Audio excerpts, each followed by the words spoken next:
sorry about this. Let me go back and make myself not hidden. So I'll take myself not as a student. But you will see it when it opens, which will be Thursday at class time. And you will see it in the content, just like I see it now. And during our class, I'm going to have Zoom open so that if you have any questions, you can chat with me. Okay. And you can talk privately to me. And you can, in the bottom of the chat, you can, if you'll please mute yourself, thank you. At the bottom of the chat, you can talk privately to me. If you have a question like, hey, question 26 is the same as question 25, what gives? Something like that, just let me know. You're allowed, so here's the practice quiz. You're allowed to use your, you're going to see it where it's just going to say, take the quiz, okay? I'm seeing it where if I'm going to just preview it just so you can see what it looks like. So I'm going to bypass the restrictions. You should see this when you come in, which is this practice quiz will replace your lowest homework grade. And I just want you to try it. Make sure you have no problems before we do test 2. So you'll start your quiz. You click on start quiz and it will be there eventually. What happened? Exit preview. All right, let me see what's going on with the practice quiz and why it doesn't have questions. I will make sure that it has questions by the time you take it on. I will go back and see what's failing with it. It worked perfectly last night. So I'll go back. Oh, maybe it's the practice quiz for homework grades, and that's where I was. So we're all learning how to do all this stuff. So anyway, when you go down to test 2 in class, okay, so I'm keeping in class in there just so you know it's during our class time, but you'll see it down at the bottom and it will be, it's not this thing that says test 2 in class chapter 6. This thing is just your grade book folder for MindTap. That doesn't go anywhere. It's where it says test 2 and then there'll be a quiz. So when you click on test 2, you'll then start, you'll see the instructions. You can use your book, you can use your notes, you can use a calculator. And you have the same amount of time. You have an hour and a half, just like you do in regular class time.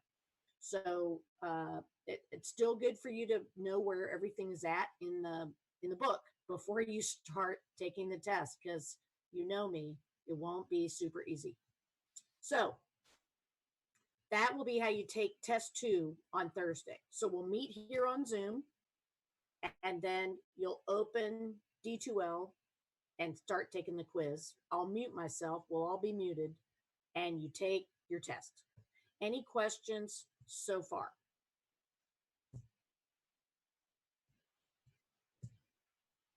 It's hard for me to see both the chat and the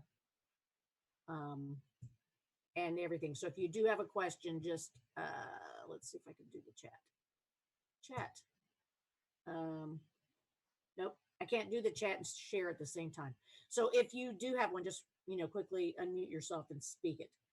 All right, so then on next Tuesday, so Thursday is your test. On next Tuesday, we will start with chapter 10. And I've pushed all the dates on chapter 10 in MindTap. So if I go to the calendar date, I should see that today we're gonna, this is really making me mad. I'm gonna have to talk to my person at Cengage, because I seriously stayed up and worked all week on pushing all these dates, and I'm not seeing that the dates are sticking. Like these dates worked, but this date did not. So I'll fix chapter 11's dates. I'll push them. But the 25th, which is Wednesday, is when I've pushed all of your insurance work. You all have now. I appreciate all of you who've already done it. But anybody else who's holding out on me, you've got until Wednesday 11:59 p.m. to get all of the, or excuse me, till 2 p.m. on Wednesday, right before class, to get all of your insurance work in here. So that's where all of this is at, all your adaptive test prep, all of your homeworks. Then I've pushed the rest of the dates. So it's just chapter 11 that got missed. I will fix that. All right. So any questions on D2L, on how you're going to take your test Thursday or anything like that? If I don't have any questions, I'm just going to show you here on the right on D2L. I've also extended all the dates. Okay.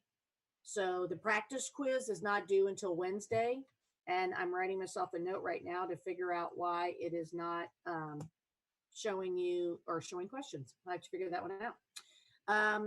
And then same thing in terms of nothing's changed with, there's the Dropbox and D2L is still there for you to put your bonus point in. And then in the Dropbox is also the group presentations. So that's where you will put your, I'm not sure why 16 out of 25 have been evaluated, but I'll have to look into that. So the group presentations, it's funny how if I'm touching a computer, it's a problem with there'll be something that'll show up from last semester that's into this semester, and I'll go, I didn't know that was there. So you will just need to, one team member will drop the group presentation slides on that. And I think your presentations are now the week of, okay, your test 3 is on the 13th. And your presentations are on the 15th of April. So I pushed presentations a week, and one team member will drop them into group presentations. And then when we show up on Zoom that day, the first team, I will mute everybody in the class but you. And then one of you will share your screen with the class, and you'll be like the person at the front of the classroom pushing the slides forward. And then your team presents your presentation with cameras on, just like you would if you were standing in front of us in class. Then we will all unmute, clap for you when you're done, and move on. So so drop boxes are there. Bonus point has been pushed till the 8th of May. So you have a little bit of extension time with that. And I can't think of anything else right now that is pressing on these two platforms. So any questions with D2L and MindTap or Zoom?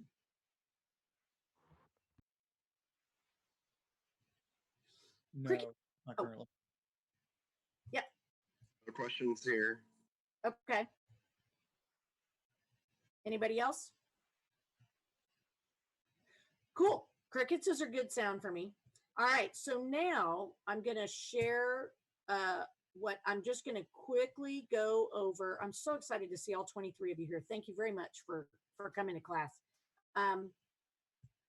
So I'm just going to quickly go over chapter 9 again, just to make sure, because that'll really pull in 6, 7, and 8 in terms of, I'll also try to go to, we'll go to MindTap and we'll do an adaptive test prep on all 4 chapters, just to get your, to get the juices flowing on remembering all this stuff. So what I wanted to make sure that I go over with D2L, with the PowerPoint slides is, first, I want to make sure, can you see the PowerPoint slides? And can you see when I write on them? So hopefully you see that. So this is how I'll run the class. I'll run the slides and then I'll write on the slides. And I think I can share those once after class is over. I can save it and I'll try to then maybe put the writings of the slides on D2L, but I'm not sure if it'll do that because it's a really big file and I have a hard time getting it there.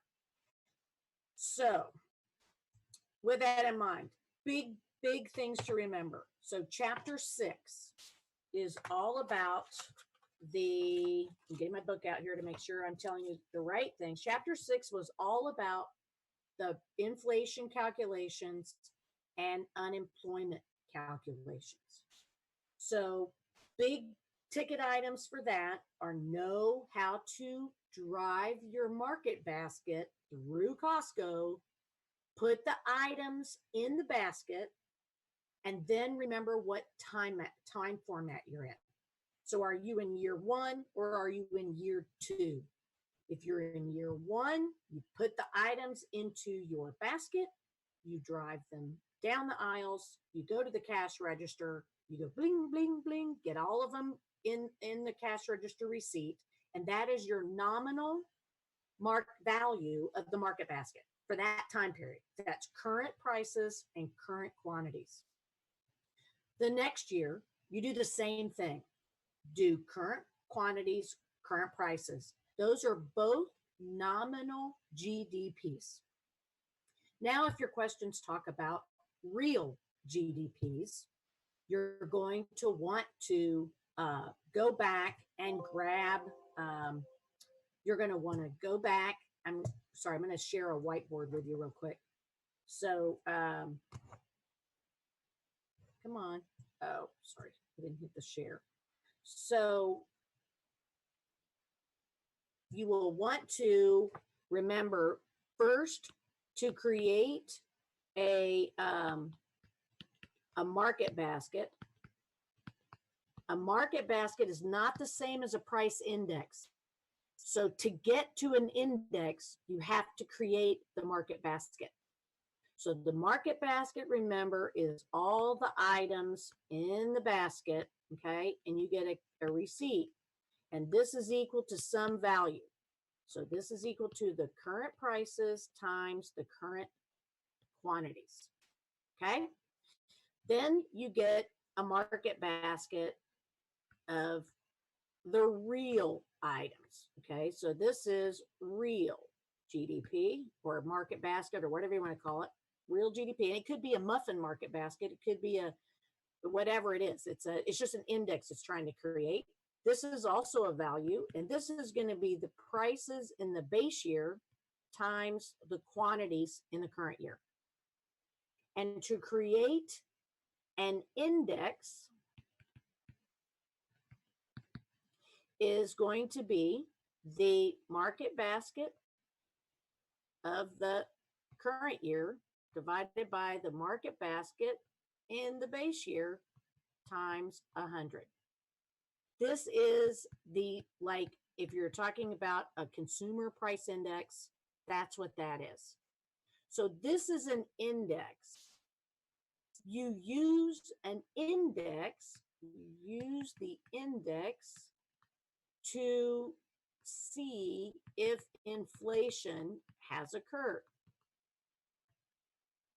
or to see if we've had economic growth, for instance. So in our case, let's use 2 CPIs. So if we have a CPI of 100 in year 10, and we have a CPI, I don't know why my pen is doing that, in year 11 is 136, okay? If that's the case, now your percentage rate of change, why is that doing that? Your percentage rate of change is equal to, this is where you do that song, I'm all about that bass, no trouble. Remember that? So this one you're going to do current, which is 136 minus 100 divided by 100 is equal to, and I do not know why I'm suddenly not able to write clearly.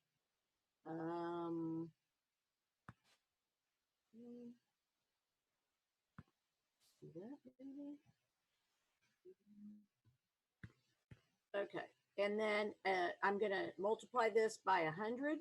It's trying to make me write cursive, not sure why. So that calculation is what? 36 over 100 times 100. So it's going to be, what, 300 or whatever 36 divided by 100 is times 100. So 0.36 times 100 is 36. So that would mean that we've had inflation occur. Okay. So what I really want you to remember is that an inflation rate, so this is an inflation rate, is different from an index, which is made up of market baskets. So that's very key to remember for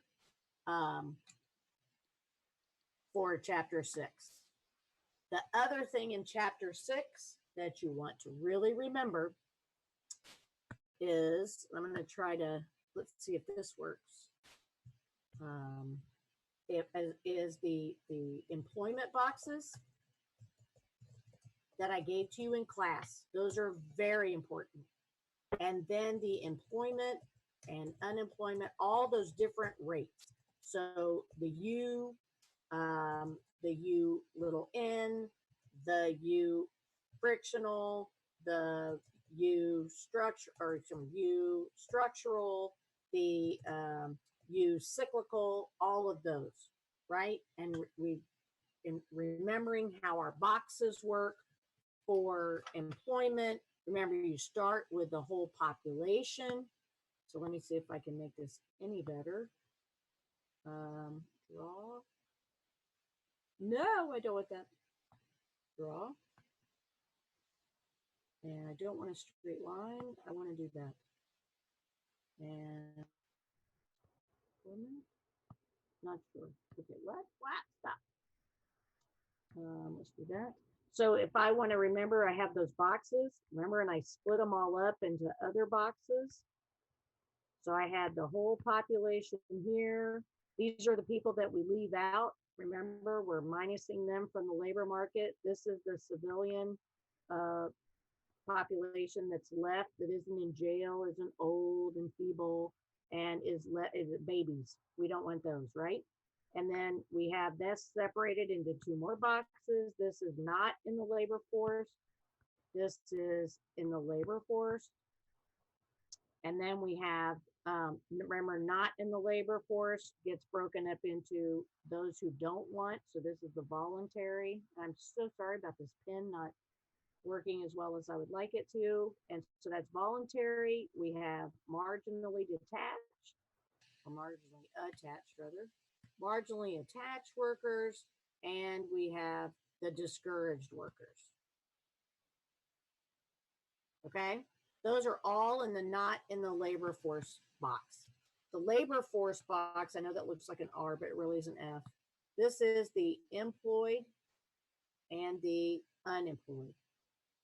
And remember, the big difference between not in the labor force and in the labor force is whether they are looking for work.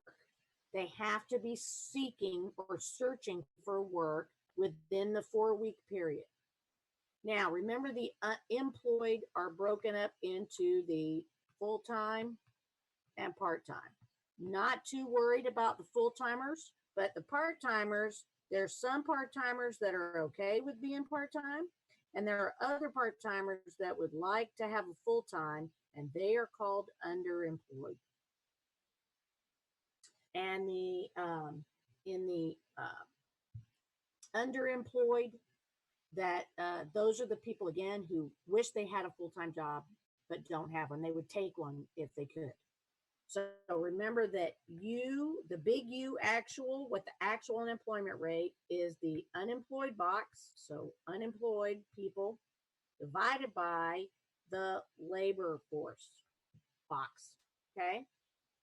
And the labor force participation rate is the labor force participation rate is the labor force divided by the non-institutional population.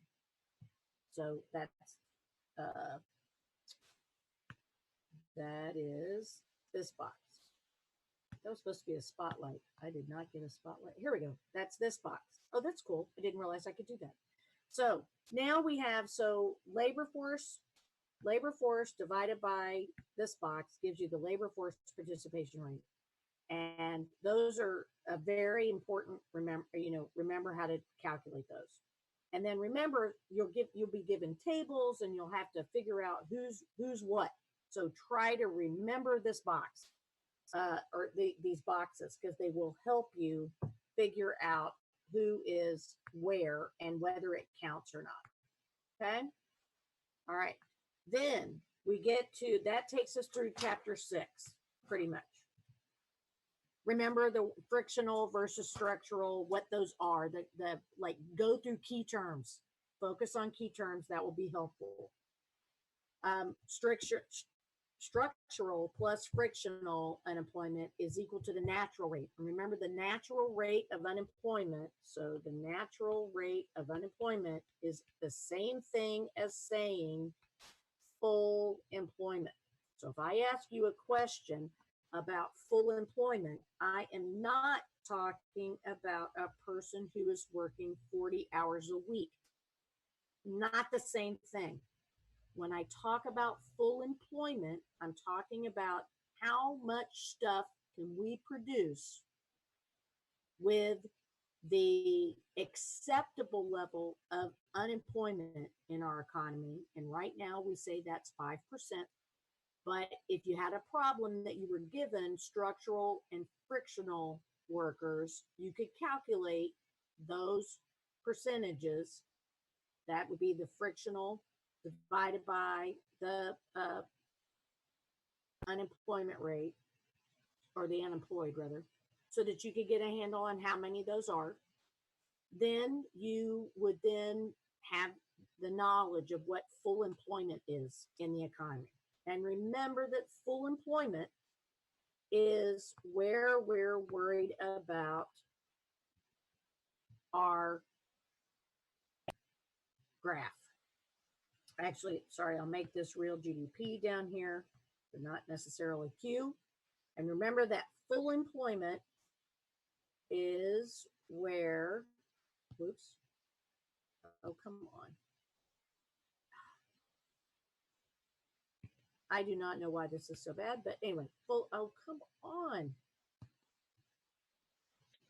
Okay, full employment is that LRAS curve. So this amount of quantity is at the natural rate, and it is at the amount of unemployment in the economy that is the frictional and the structural. Oh my gosh. I have dropped my pen. I'm trying to find it. There we go. So that's what we mean when we say full employment, and that's why that's so important. Moving on, chapter 7. Chapter 7 is where we're measuring this guy, and we're talking about real GDP. And same thing, what we did with the market baskets for inflation, we're doing with GDP. So to get to real GDP, remember, is nominal GDP, so current prices times current quantities, divided by the real GDP. Okay, so that's on page, where are we at?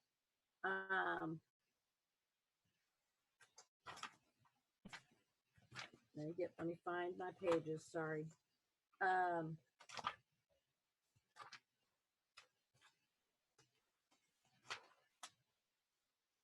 Oh, I'm sorry, it's on page 157. It was way in the earlier on there.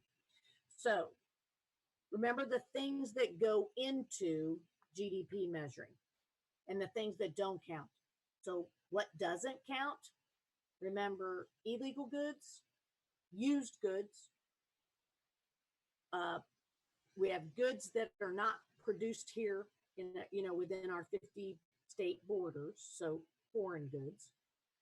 Those aren't counted. Those are we want to take those away. Those are called imports. We take away anything that's an intermediate good or a good that is used to make another good, because we don't want to have double counting. And then we have, remember that stocks and bonds are also not counted in GDP, and chores are not counted in GDP. So anything that has a person doing lawn mowing or something for a family, that does not get counted in GDP. And then the other things that don't get counted are things like if you get Social Security, you're not working for that, and that doesn't count towards, if the government gives you money, that does not count towards production of anything. So then go over and remember that GDP per capita. And what is that going to talk about? That's going to be where you take GDP, and it might be real GDP, you just have to read the question carefully, divided by the population. And that tells us that's going to be equal to a value, okay? And that value is what we use to compare ourselves to other countries. It's also to help us understand whether our standard of living has increased or decreased. Please mute yourself. And then we also have, so that's what we use GDP per capita. You might be asked to compare two different countries' GDP per capita and what that means in terms of their standard of living. The next thing that you learn about in chapter 7 is the expenditure approach and the income approach. Those are the two approaches that we learn about in our class to compute GDP. We also learned about a third one a little bit, which was the value added approach, but your book really talks about the expenditure approach, which remember is the GDP is equal to C plus I plus G, right? So GDP is equal to, this is, you must remember this. This is going to be used for the rest of the course. It is super duper important. GDP is equal to consumption plus investment plus government purchases plus exports plus imports. Now your book goes through and it segments consumption into durable goods, non-durable goods, and services. Investment gets segmented into purchases of capital goods. Remember in the video we used in class, they talked about the tractor being a capital good. And then any changes in inventory. So currently, there are a lot of companies that are having to put things in their inventory because they can't get rid of them. They can't sell them because they can't get them to the market, because right now there can be transportation issues with, for instance, getting a good from America to China. So we have those firms are having to sit or warehouse those goods right now. That is increasing their investment costs. And so we will see that they are producing things, but they're having to buy them themselves, which is not as a very good thing. And then purchases of new residential houses are in capital I. And then G is all about government purchases, and it is about federal, state, and local tax purchases. So all three of those levels of government can be incorporated into G. When you get to exports, remember, are goods that we produce here in the United States and we sell them to people in France or Mexico, Canada, etc. Imports are goods that we buy from Mexico, Canada, France, Germany, or wherever. And those we take away. That's why there's a minus sign. We don't count those. So if you remember your video from Marginal Revolution University on GDP, which I recommend rewatching, remember they had the wine coming in from France and they said, don't count that. So we want to take that out. So when you get a table or something that asks you, or it could be the circular flow chart you're shown, if it says solve the problem by the expenditure approach, you're looking for spending. and that is consumption plus investment plus government purchases plus exports minus imports. And you have a great chart on page 164 in the book that you can look at for that. Next, we have national income that we can use to solve the how much we're, remember in the circular flow chart, we talked about the households own everything. So we were looking at the arrow that comes from the factors markets into the households. That is everything, and that picture is on 166. So we're looking for national, anything that comes from the resource markets to the households. So national income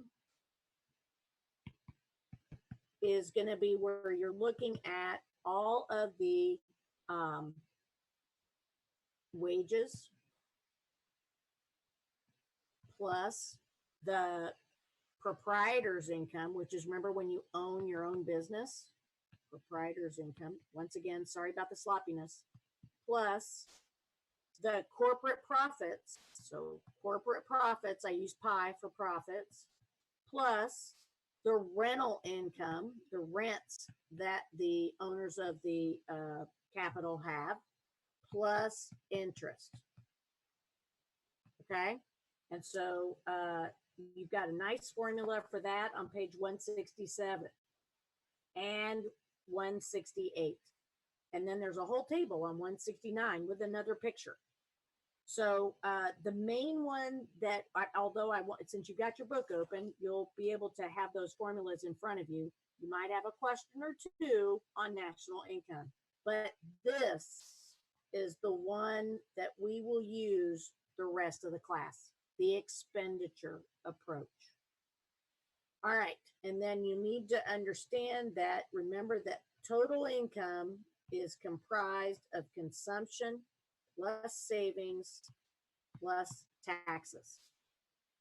And disposable income, okay, is our total income, so C plus S plus T minus taxes. So that means that disposable income is everything that we put in our wallet to spend, consumption, plus everything we put in our piggy bank to save. All right, and those are going to come to be real important to us on the next test, but also in this one, because we'll talk about what happens to disposable income when wealth changes, for instance, or we talk about what happens to, because remember, we're tying everything into that aggregate demand curve. You also need to remember for this chapter, remember the business cycle. So we have time down here. We have real GDP here. And remember, you have the peak to peak. And you have the trough down here at the bottom.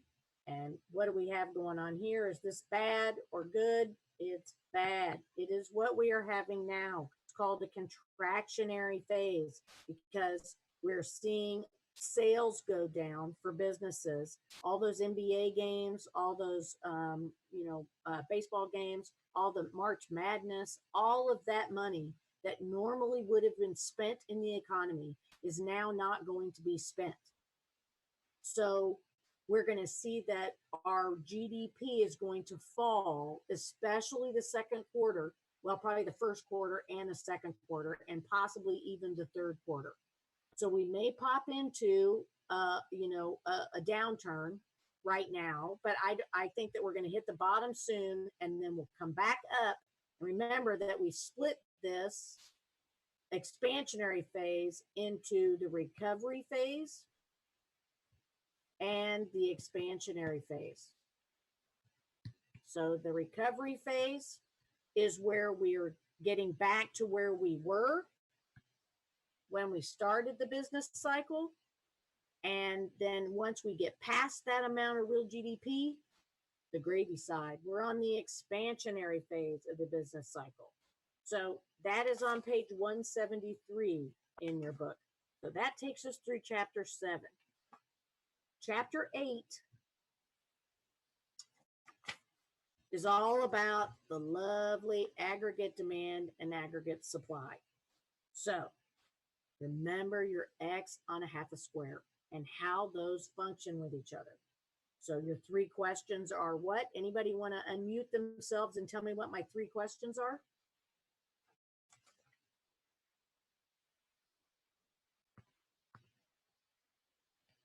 No brave? Nobody's brave enough? Oh, sorry. Come on. Which curve is affected? What's the second question? Come on, Brad.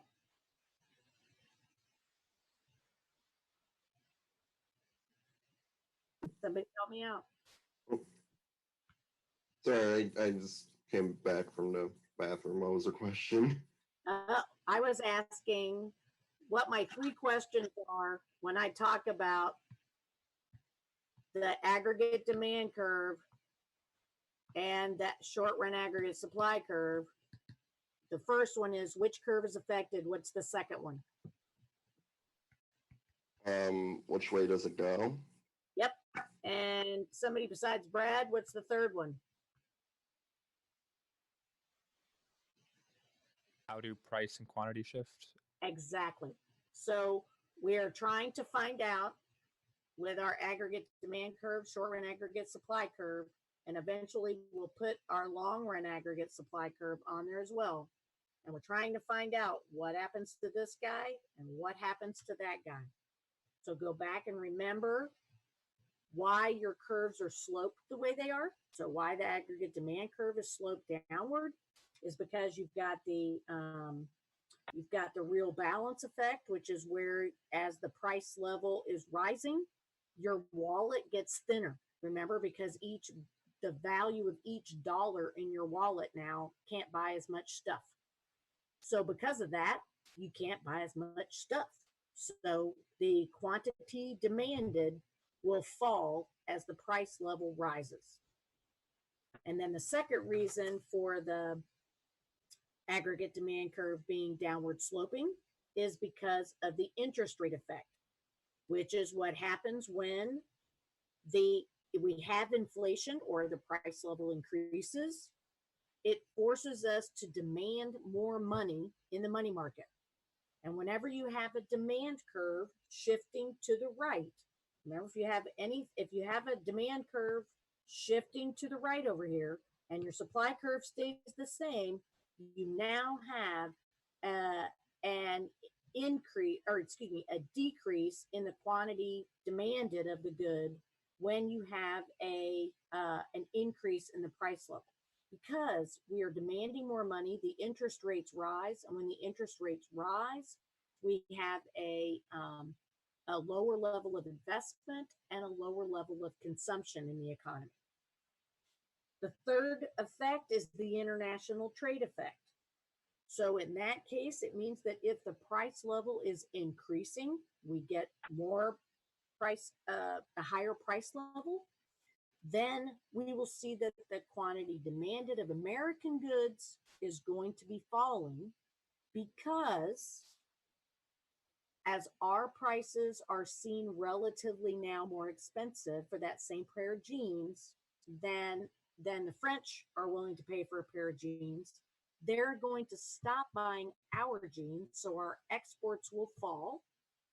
And to make it worse, Americans will now see that the French jeans are relatively cheaper. So they'll buy French jeans, which will be more imports into the country, which will make our GDP fall again. So that's where the quantity demanded is changing. So the quantity demanded is moving this way. So we're getting fewer and fewer goods produced when inflation is occurring. Okay, so remember that. Remember why that's happening. And go back and refresh yourself on what an increase in demand looks like, what a decrease in demand looks like, the left and the right shift. And remember that the only thing that causes a change in the quantity demanded of a good is going to be the price level changes.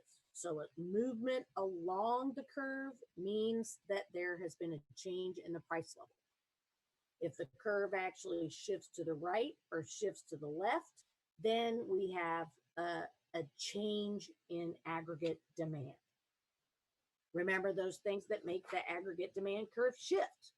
So your book does a good job of this. You want to look at, pages 188 through 193. And 193 has the table where it shows that what can cause consumption to change is wealth, expectations about future prices and income, interest rate changes, and income taxes. Those can also be called personal taxes. What can cause investment to change? Interest rates, expectation about future sales, business taxes. And what can cause government purchases to change? Well, right now, today, Congress is trying to decide whether to pass a $2 trillion increase in spending to support the economy while we go through this coronavirus issue. That is going to hopefully, so right now, we have a situation where in our real economy, we have that we not being able to go shop, go to basketball games and all that stuff, we're lowering our demand for goods because our wealth is changing, because many of us are not working. You could see that people are nervous about expectations in the future of whether they're going to be making more money, so they might not be buying as much stuff today. And so we see that the aggregate demand curve is shifting to the left. In order to combat this so that we don't have this happening as much, Congress is trying to give us money to push us back through an increase in government purchases to push us back to where we were at before the virus occurred. Okay, so that's kind of that's a fiscal policy that Congress is trying to use right now, that you can see our class, what we're studying in our class, how it's going to work. And then finally, what can cause exports and imports to change? Of course, we see that what foreigners make. So right now, foreigners are in the same boat as we are in terms of they're not able to go to work as well. Many of them are working from home, but there's still a lot of tourism and service related things where you've got to touch somebody. All those jobs are on hold right now. So the Europeans, the Chinese, the Japanese, the Russians, the Venezuelans, South Americans, they're not buying American goods right now in the same quantities that they did 2 months ago. So we are seeing that their income has dropped and they are thus not buying as much as of our exports. As well as the exchange rates are changing, because as we are pulling the aggregate demand curve to the left and causing the prices to fall, our price levels to fall, that changes the currency trades between the dollar and the other currency. So we have those issues at the same time.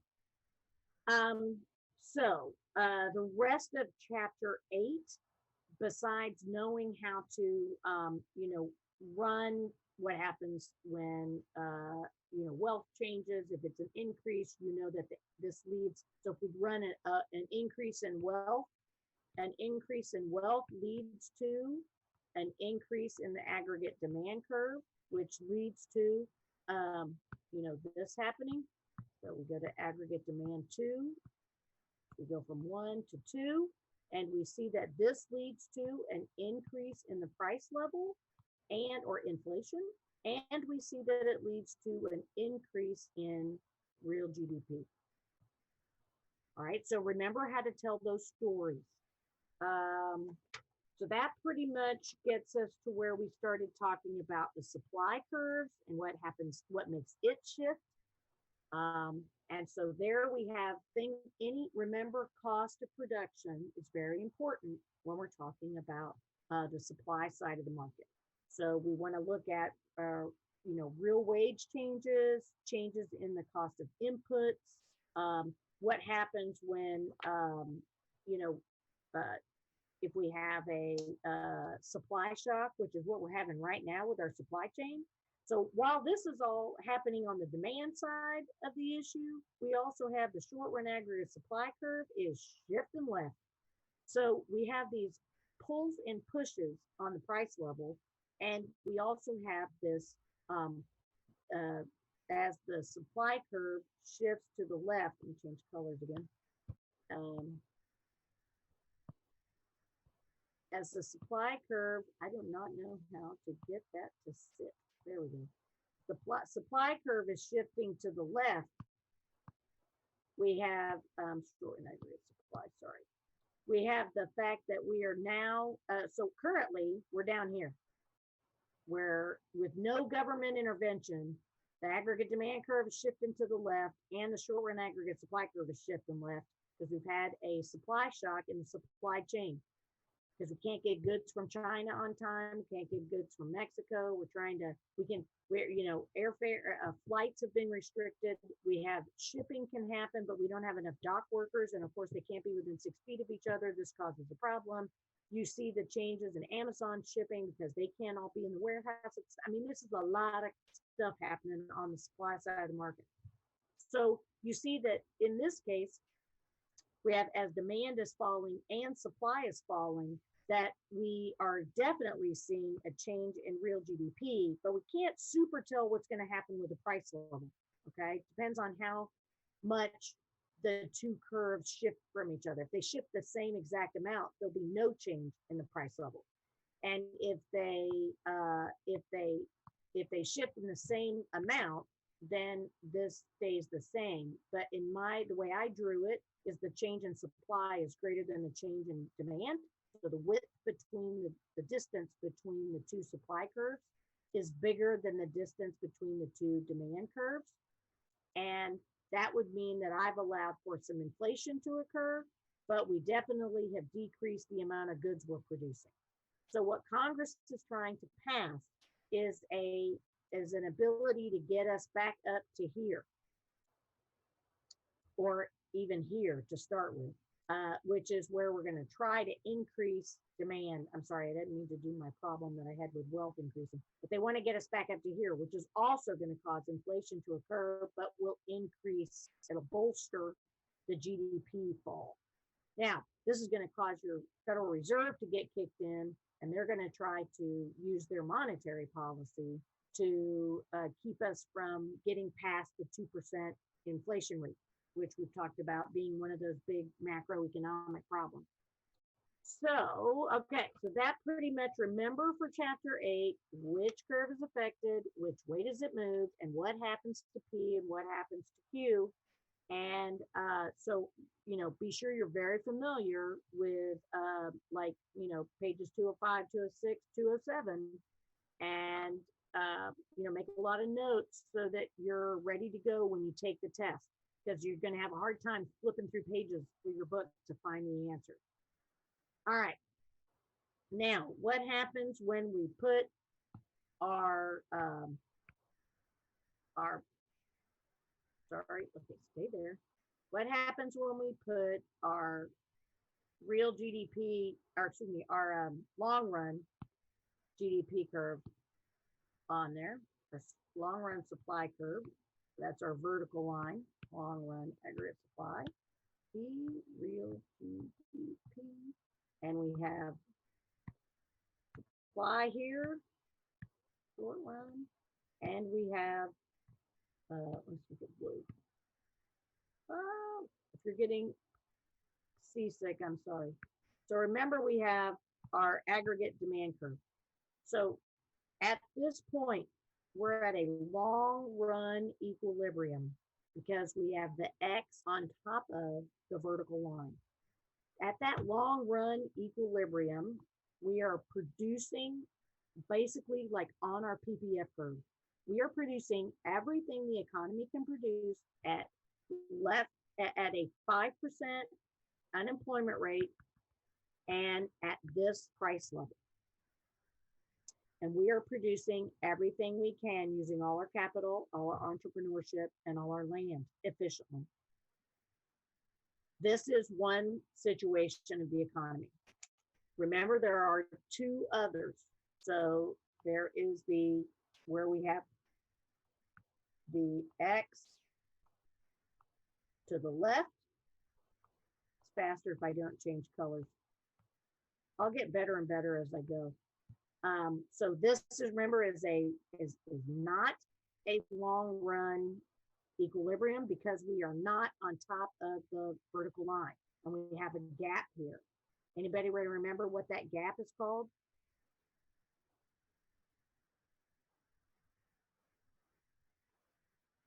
You can unmute yourself if you know the answer.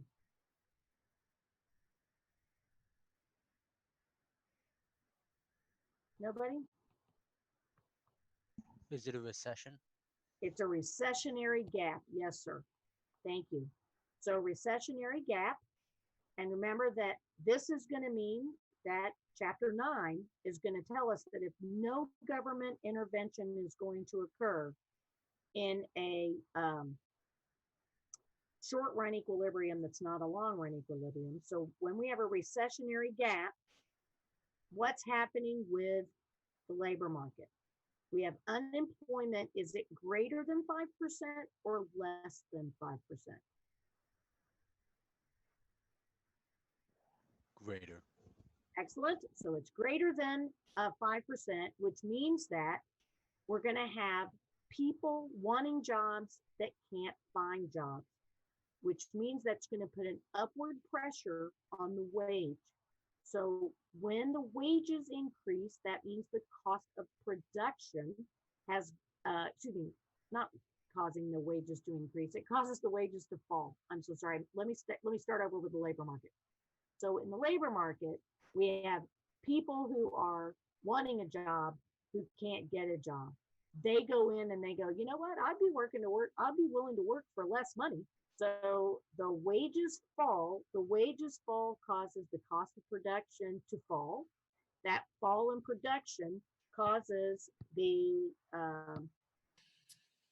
supply curve to shift to the right and close the gap. Okay. And that closing of the gap did not require the federal government to get us back to a long run equilibrium. So that's what the classical market model will tell us will happen when we have an equilibrium, a short run equilibrium that's not a long run equilibrium. Now, what's the other way that we have our X can be not on the LRAS curve is if it's to the right. If it's to the right, somebody else tell me what kind of a gap is that? Inflationary. Excellent. Yes, it's an inflationary gap. That inflationary gap, this is what chapter 9 is going to tell us, is with no government intervention, what is happening to unemployment? Unemployment, now we're in a boom time on the economy. We're making more than we can make at our natural rate of unemployment. And so unemployment here is low. And that puts an upward pressure on the wages because the firms are looking for workers and can't find them. So they're trying to pull people from the not in the labor force box into the employed ranks or the civilian labor force. And to pull them there, they're going to have to offer a higher wage. When they offer higher wages, their cost of production rises and they end up, come on, freeze.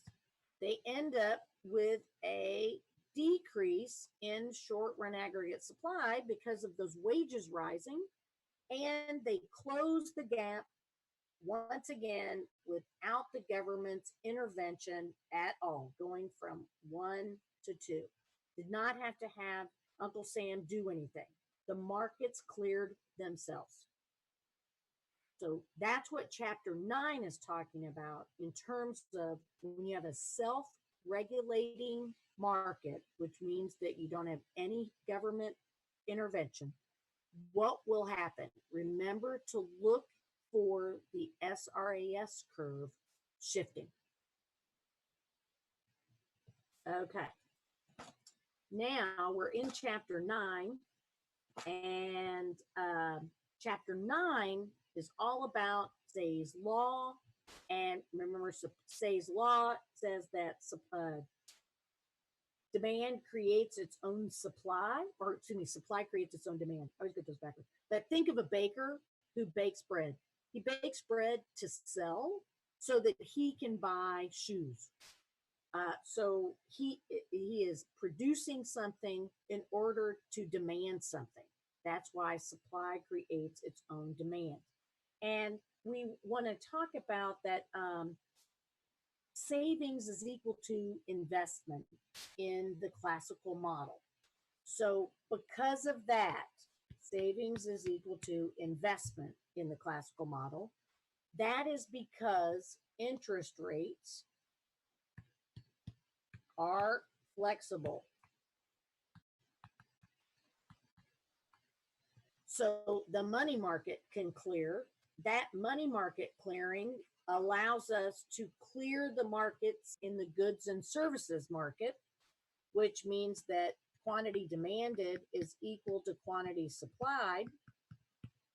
And this equilibrium occurs in the goods and services market because prices are flexible.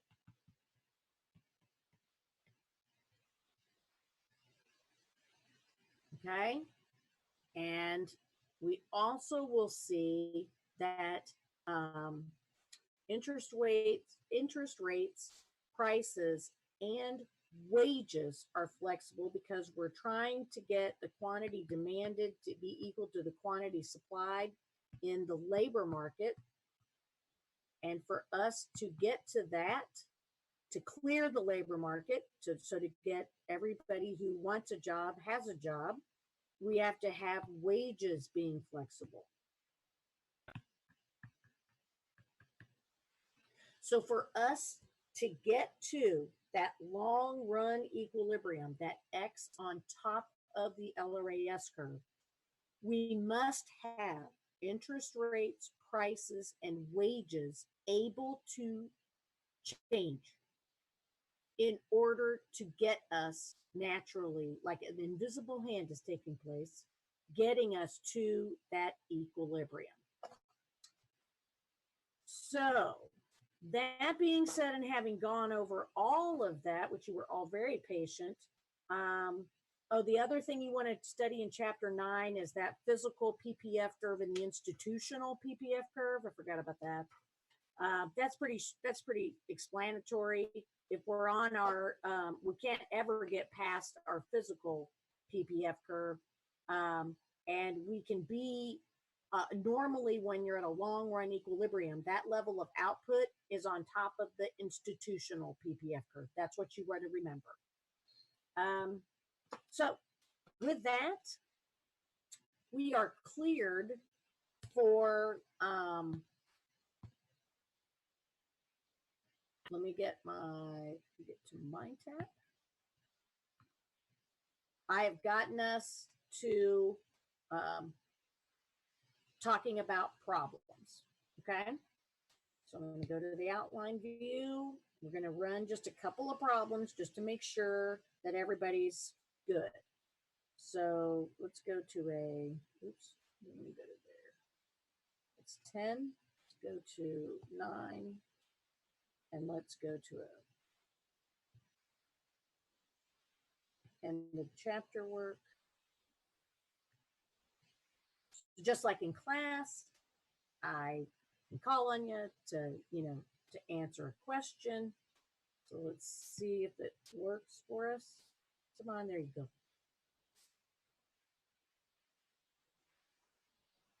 Chapter 9 is a good kind of review for understanding the terms in 6, 7, and 8 in particular. and 6 and 7, or 6 is brought in terms of knowing what inflation is and how to calculate it, and then what unemployment is and how that's related to everything. So they all tie into that classical model for chapter 9. So let me see if I can make this a little bit bigger. I think you can probably make it bigger on your own screens as well. So which of the following indicate the classical economics position with respect to wages, prices, and interest rates? Check all that apply. So if you are working on, I don't know if you're able to have MindTap open, but if you are and you're in the same work that I'm in, you can answer the question on your own screen, is fine. And if I have somebody in class that wants to answer this, let me know. So are wages flexible upward and downward? Somebody pipe in.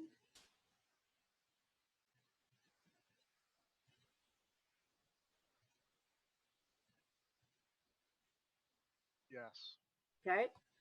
Are prices sticky? Nope. No. Are interest rates flexible upward and downward? Yes. Yep.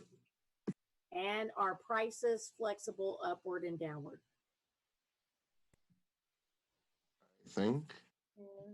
Yes, they are. Because remember that last screen I showed on the whiteboard, I said that for the goods and services market to clear, in other words, no surpluses and no shortages, you've got to have that price level to be able to increase or decrease to clear the market. Okay, so we'll grade it now, and voila, you did very well. Okay, now we go to our next question. Make sure we can do this. And like I said, some next class, I hope to have a poll ready to go with some of these questions so that you can all see how each other thinks about things. And I'll also try to bring in the coronavirus impact on our economy, because you are watching macroeconomic policy take place before your eyes. And you're watching it not only in America, but you're watching it in different countries all over the globe. And you're seeing how the different command-driven markets, like the Russians, the Chinese, the North Koreans, you're watching how they are handling the issues versus our government and other Western governments handling the issue. And we can also see how, you can mute yourself again, please. We can also see how the more socialist or mixed markets countries are also responding to the virus. So it's really, I know it's terrible of me to want to say how excited I am about how you are getting to see this unfold in your class at the same time and understand what's happening in the real world. And I hope that it gives you some comfort in understanding as opposed to feeling like you're in the dark. Okay, so problem 2.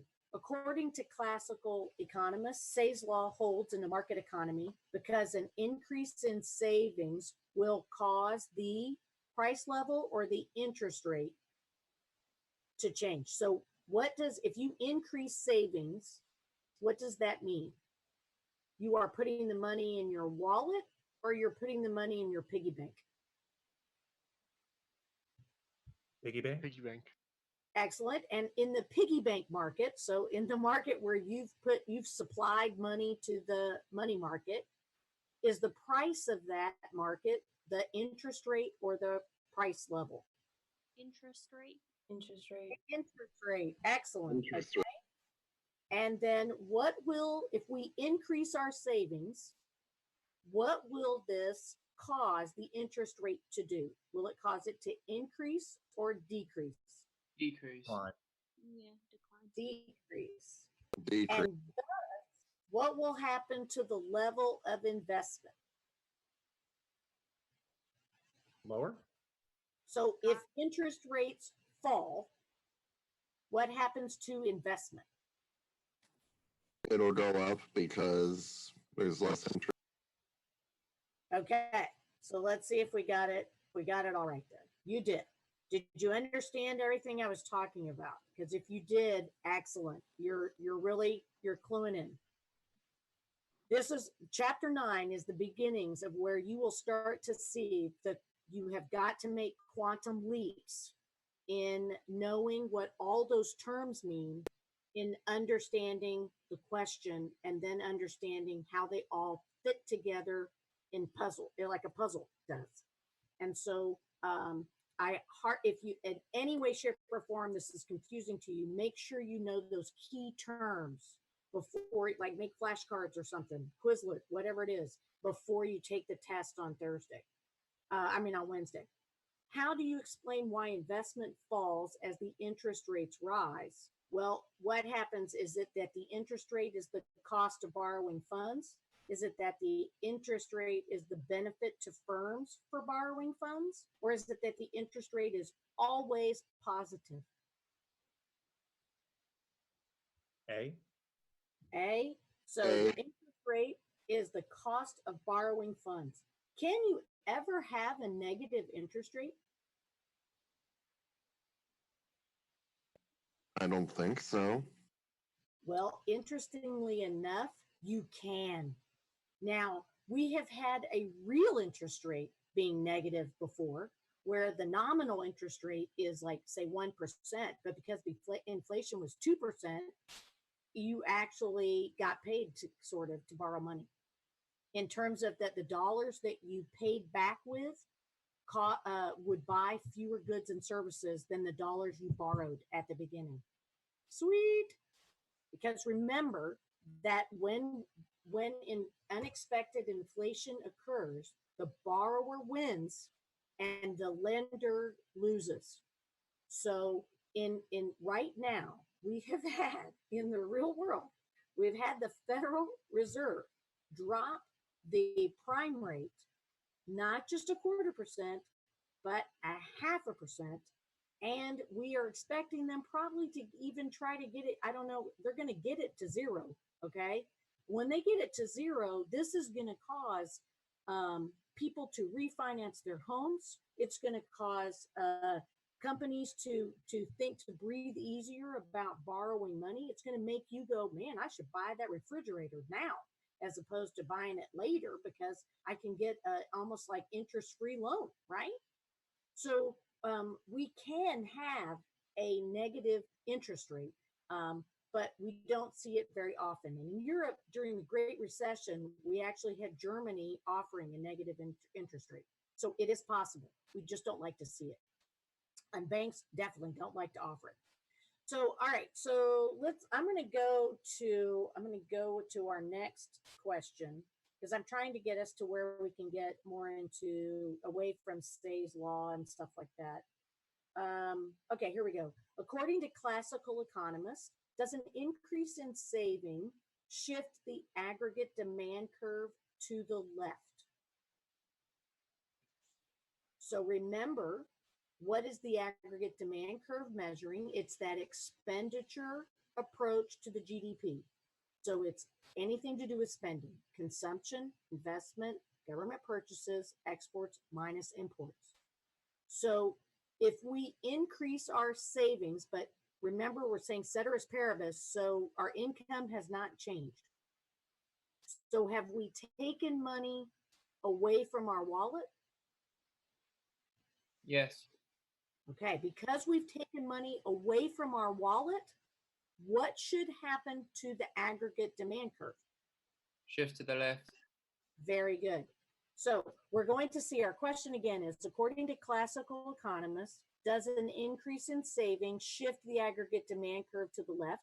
So Jesse's, yes, you're saying correct, it does. But then remember Say's law. And remember that Say's law says that any change in savings is offset by a change in what? Investment. Yes. So if there's an increase in savings, there's going, because remember, S has to be equal to I. So there will be an increase in investment that's equal to the decrease or the increase in savings. So what does that mean? That means, oh, let me see if I can figure, I don't know if I can write on this. Oh, I can't. That would mean if I had, write on your notes, if I had increase in savings, if I have C plus I plus G plus EX minus IN, and I have AD to the left on my equal sign, then I will have that C is going to decrease, but I is going to increase by the same amount. So to the classical economist, Jesse, I'll ask this to you again. Does an increase in saving shift the aggregate demand curve to the left?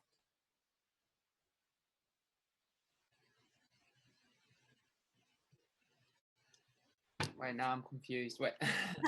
Okay, so let me go. Let me do a new share of the whiteboard. Okay, and remember that I said that AD is equal to C plus I plus G plus EX minus IN, right? Now, holding all other things constant, so there's no changes in income or anything like that. So if we increase our savings, this is going to cause consumption to fall. So you would think the AD curve is going to shift to the left, right? Or correct? Well, I initially thought that, are you trying to say that it wouldn't shift at all because there's going to be an equal amount of investment? Yes. Okay. Ding, ding, ding, ding, ding, ding. Okay. Does everybody get that?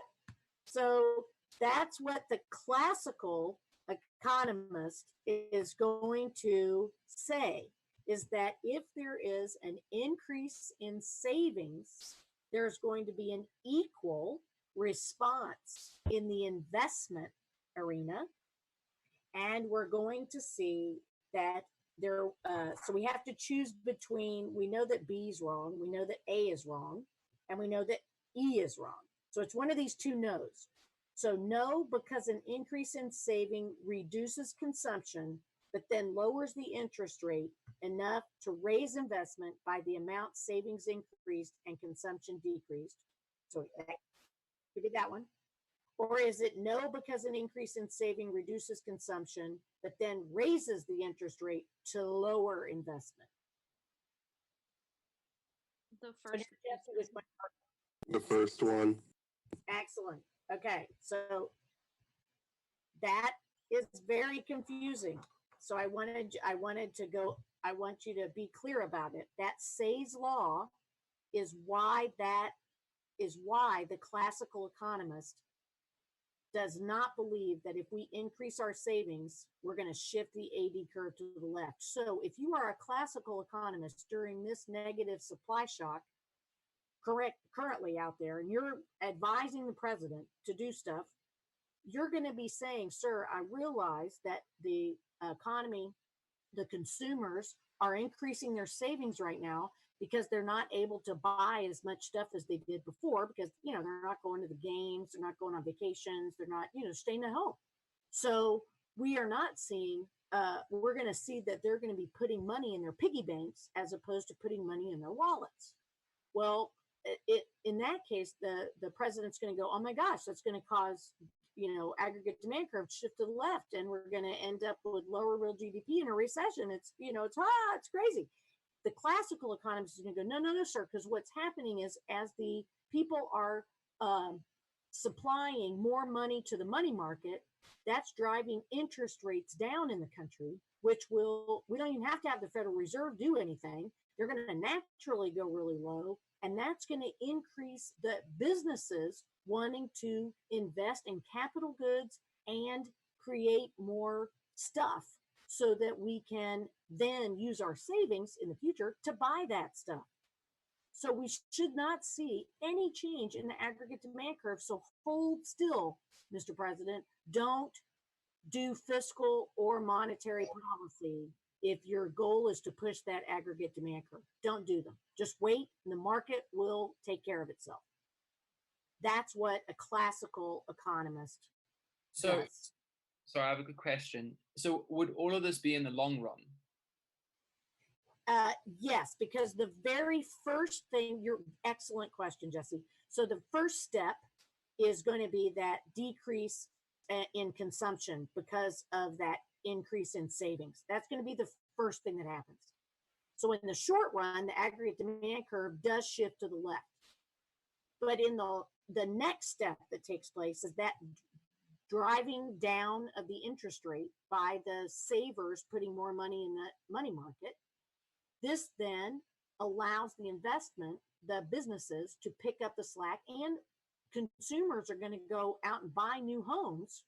So we're going to see that investment, capital I, is going to increase. And that's going to really it's as if the AD curve shifts left and then shifts right back to the same place it was.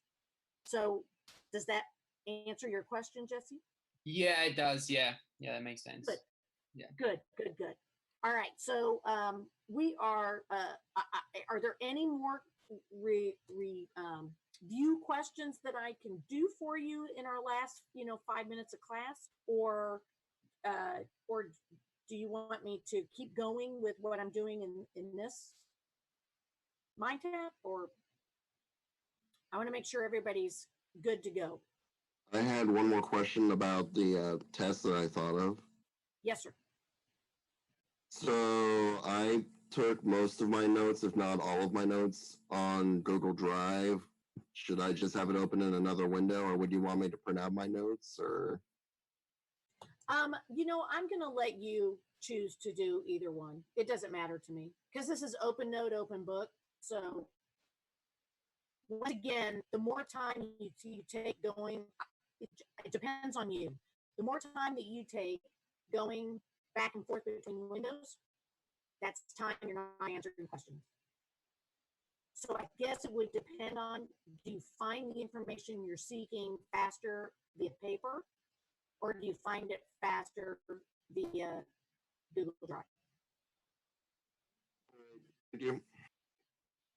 So that I'm going to let you choose to do it. I'm going to, because we're going to have Zoom open between all of us.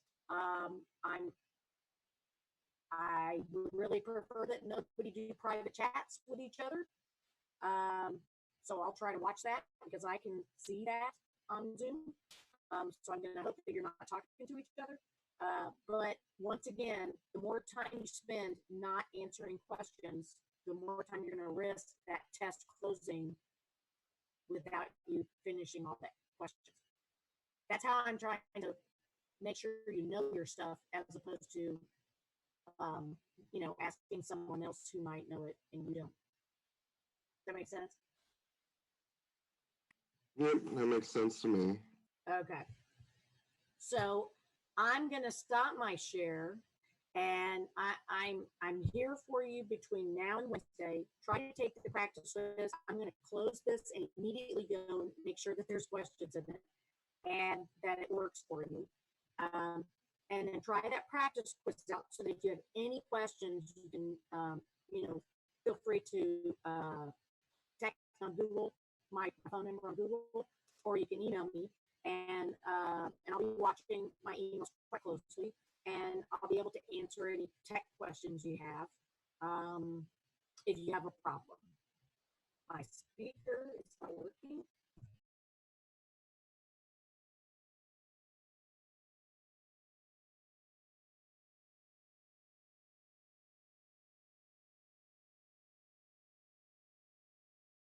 I do not know why it is saying that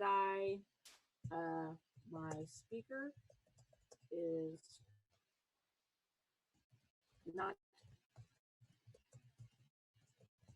good. Everyone use a different speaker. So select speaker.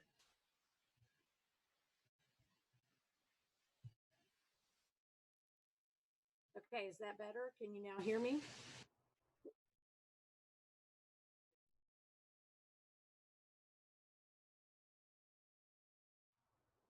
So my problem with recording the videos on Zoom is that it wants to put them all in my computer and not on the cloud because we didn't pay for that service. So my problem is that I have 5 classes that I run, and an hour and a half videos are quite large. And so I'm running into a memory issue on my side. And so I really just would rather you be in class. And if you're not at class, just like if you're not in class in the real, in our regular, if we were having class and you'd go get notes from somebody else, or you just, read up on your book and do your stuff in MindTap.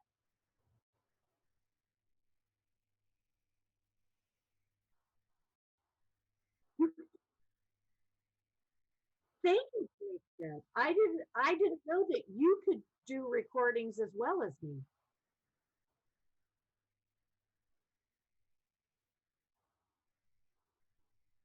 Excellent.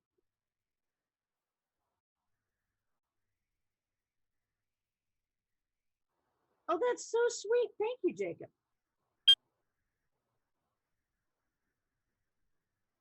So with that, then I am cutting you loose. I appreciate all of you being here, and I hope that I'll see you Wednesday and study this material in between there. But I hope that the review session brought back memories of before spring break, the extended spring break. And then I will leave this chat open. I won't close it right away so that everybody who wants to can copy Jacob's link. And with that, thanks so much for our first session being successful. And good luck on the test on Thursday or Wednesday.